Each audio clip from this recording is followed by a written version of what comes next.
guys! Welcome to my vlog and for today's video. Another 24 hours challenge na naman tayo. Ngayon, buong araw, ang kakainin natin is Korean food. Punta na kami ngayon sa isang authentic restaurant. Magbabrunch kami ngayon and hopefully, sana papasukin kami kasi hindi na kami nag-book. Pero nakalagay doon, kailangan ng booking.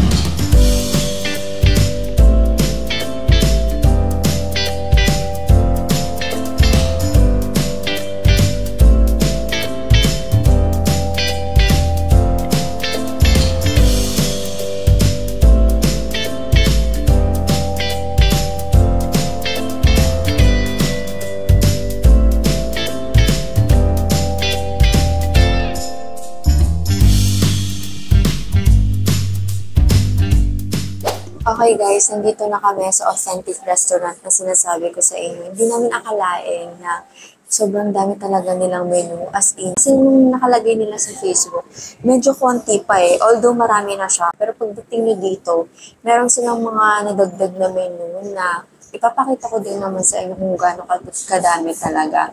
And kung hindi ko nasasabi sa inyo, yung may-ari nitong restaurant nito is Pure Koreano. And sila din yung nag-greet sa amin ngayon.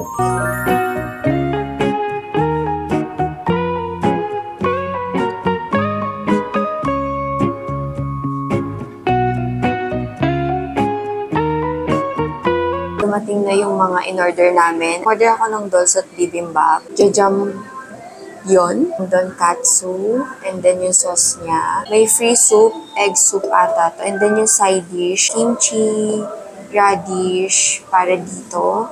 And yung ibang side dish pa. Ito feeling ko curry. Titikman na natin lahat. Kasi gutom na ako. Mix na natin to. Meron din pala siyang sauce. Nalagay ko lahat kasi feeling ko masarap siya.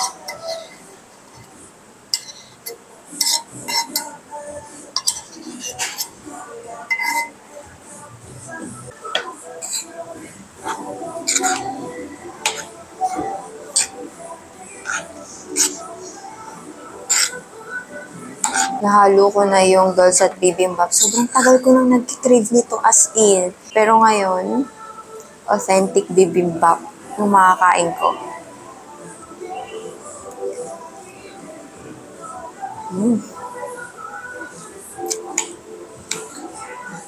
Ganito pala feeling kapag nakakain ka ng authentic na pagkain.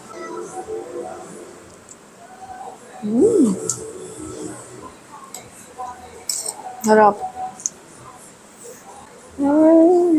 Nakakain ako ng bibimbap sa KFC, sa Bonchon.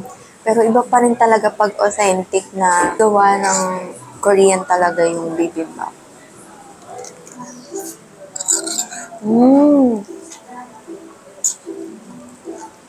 Hindi din siya tinipid sa gulay. Sobrang daming gulay.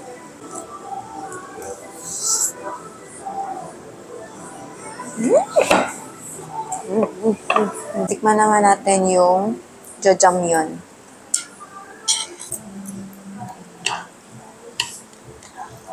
Oh.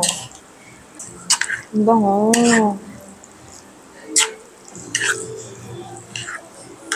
Tikman ko na. Kadalasan yung kinakain ko, black noodles ng instant nila. Ngayon lang ako makakatikim ng mismong jajangmyeon nila. Na authentic.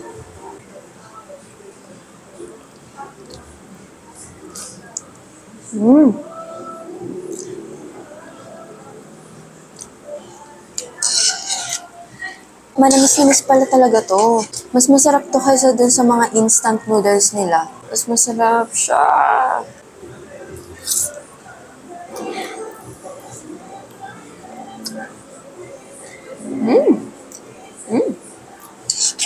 Yung laman niya may onion, may cucumber, and may pork. Nag-struggle ako sa chopstick. Di kasi ako sanay ng metal.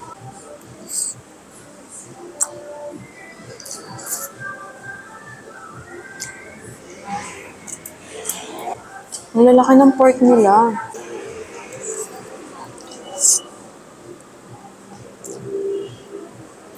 Next natin is yung tonkatsu nila. Ang laki, guys! Worth it sa price. I-dip natin siya sa sauce. Naguguluhan yung kamay ko kung anong kahawakan ko.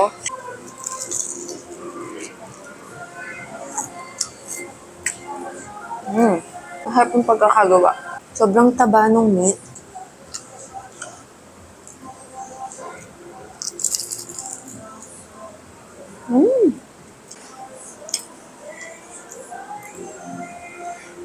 Yung sauce nila medyo maasim-asim na side, hindi siya sa matamis na side. More on ma-vinegar siya. Bago sa panlasa ko yung sauce.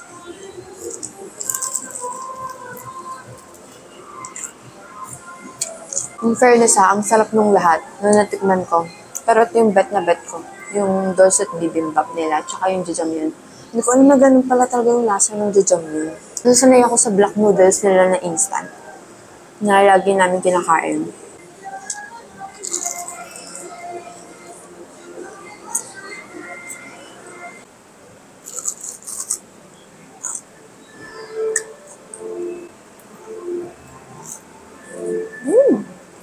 Ngayon, natikman na natin lahat. Enjoy na natin yung food. Kung anong gusto talaga natin kainin. Kakainin ko na tong pinaka-nagustuhan ko. Yung pinaka-nagustuhan ko is itong Dulcet Bibimbap. Pangalawa yung jjajangmyeon. Sunod yung tonkatsu. Ang sarap nito.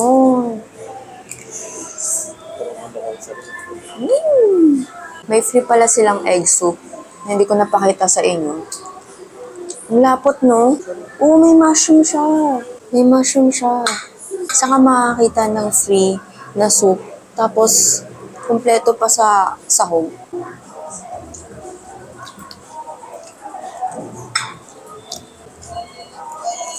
Ang sarap.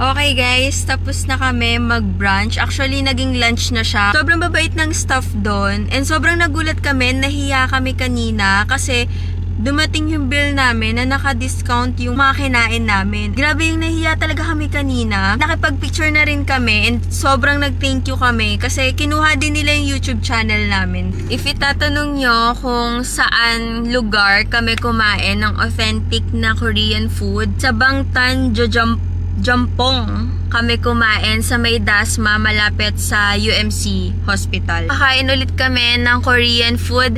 Mamaya na lang merienda.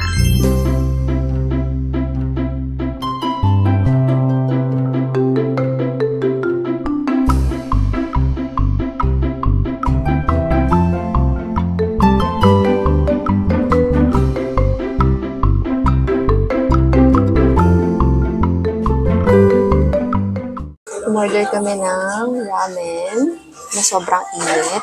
And ito, lagi ko din to nakikita sa mga Korean mukbang. Pati itong baso tsaka yung drink. Ang bala ko kainin ngayon, carbo buldak with sausage. Kaya nga lang wala sila dito. Yung isang Korean mart naman na dapat pupuntahan namin, may mga tao, puno siya ng tao. So, dito kami napunta.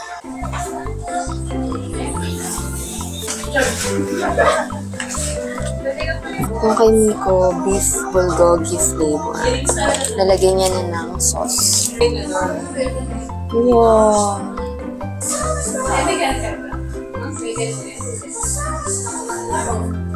Kain tayo!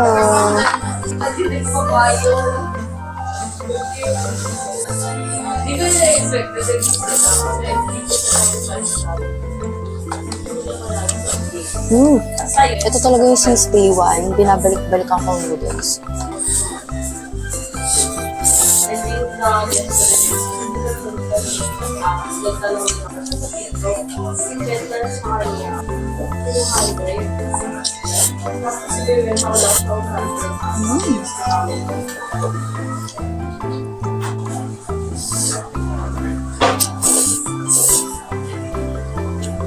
Tikman natin tong blue lemon.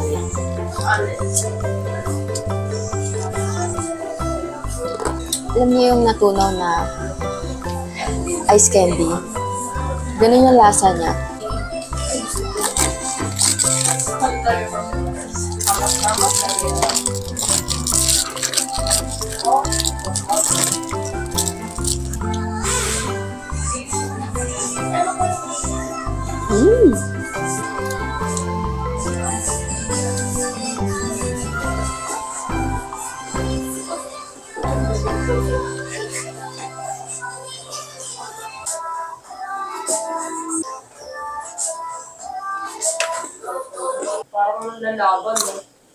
Mamapak muna kami itong dessert habang hinihintay namin yung corn dog namin.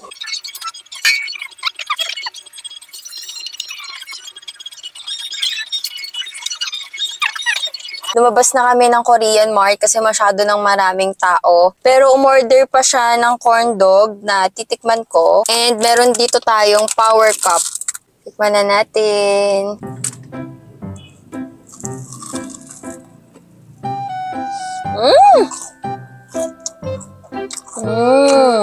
Medyo fail lang.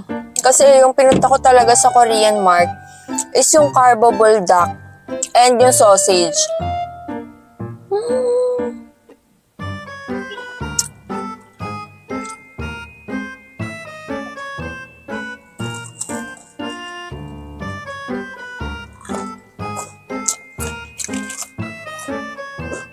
Kaya nga lang, hindi siya available dito. Kaya wala kaming choice, kundi bili na lang kung ano yung nandun.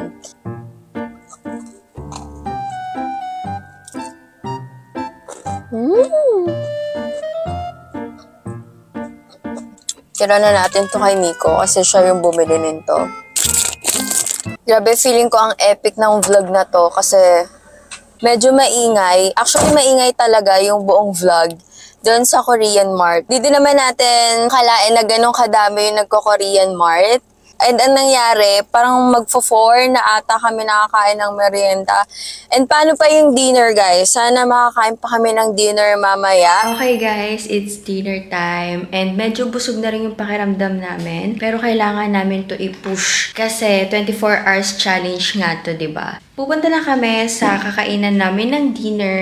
Dito na rin ako sa bahay nag-intro kasi baka maingay din doon. Kasi halos lahat ng pinupuntahan naming Korean restaurant or Korean Mart is puro may background ng music ng mga K-pop. So para iwas yung copyright, kailangan nating mag-intro na dito habang tahimik.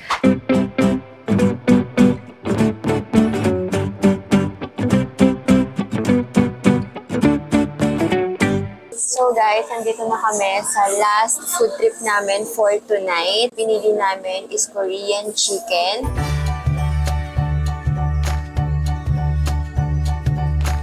Isang rice na lang din yung binili namin kasi medyo busog na rin kami. And sabi namin magpapapak na lang kami ng chicken. And meron kami ditong Cajun fries. First try natin yung original. Kadalasan, garlic chicken and yum-yum garlic yung in-order namin. Pero ngayon is original and yum-yum lang yung in-order namin.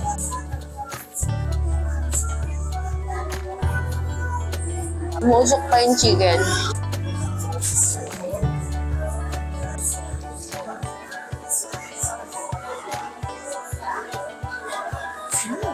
Tinry namin kumain na yung original kasi minsan nung umay na kami pag pareho may flavor. So ngayon, may iba naman.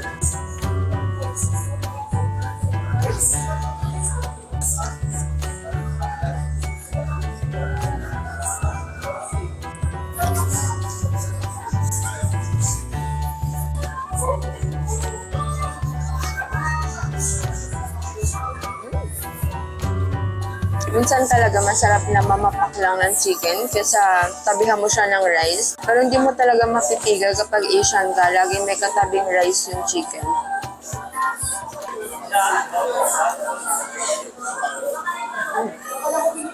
Masarap yung fries kasi hindi siya maalat.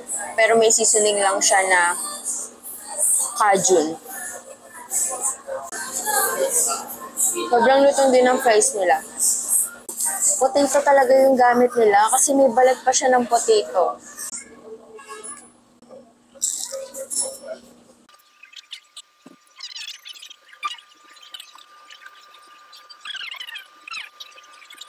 Sobrang busog ka na talaga. Kahit piliting ko pa, hindi ko na talaga kaya. Although hindi naman to mukbang, 24 hours challenge naman. At least na-complete namin yung task.